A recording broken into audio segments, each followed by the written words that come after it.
What is the ATS? I swear, if I had $1 for every single time I saw a video on how to hack the ATS, I would be rich. My name is Joel Algie. I've been in recruiting for coming up to a decade. You can go verify me on LinkedIn. I've got 180,000 followers and I've got 140,000 followers over here. All you need to do is follow a couple of career coaches and start scrolling the For You page, and you're guaranteed to run into a video that's talking about a way to hack the ATS. And it's not just on this platform. I see this content all the time on LinkedIn as well. Don't get me wrong, there's definitely ways that you can screw up a resume so it won't show up in the ATS. That's usually using some sort of format that you've downloaded from Canva.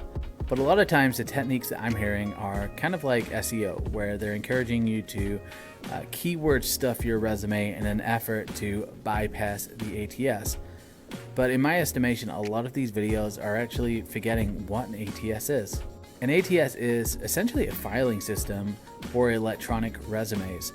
So it used to be resumes would be collected, they'd be mailed in, or they'd be dropped off by somebody, and recruiters would keep them in a filing cabinet, probably alphabetically ordered, and they'd pull out the resumes as they had a job opening, run through them, run through the applications, and figure out which one looked best and call the people in for an interview. Nowadays, we don't have to rely on paper resumes, we have electronic resumes. So basically an ATS is a storage file. And what recruiters can do is sort by parameters. So for example, they might say, we're looking for someone with a bachelor's degree.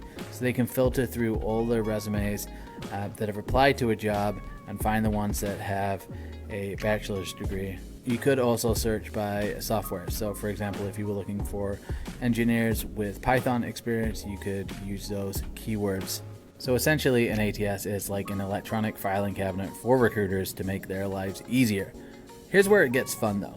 Let's say a recruiter searches the parameters and they use the keywords and they come across your resume. The next thing they're going to look at is what you've done and what's actually on your resume. So if you've just keyword stuffed your resume, it's not going to make much sense to the recruiter.